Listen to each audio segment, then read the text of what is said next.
These are the Sun Visor units for the Triumph TR5, TR250 and TR6. At the top here we have the left-hand drive versions, and on the bottom here we have the right-hand drive versions.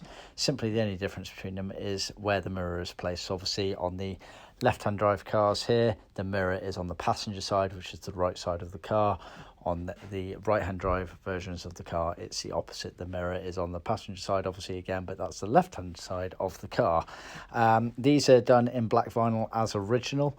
They are heat bonded around the edges and turned inside out, and they have the mirror on the passenger side. So you get a pair of those. Alternatively, we can make them in leather for you as well. This happens to be for a right-hand drive car, so the mirror is on the left side.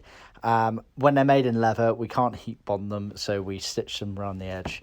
But as you can see, it's a lovely job on that there. So see our website for further details.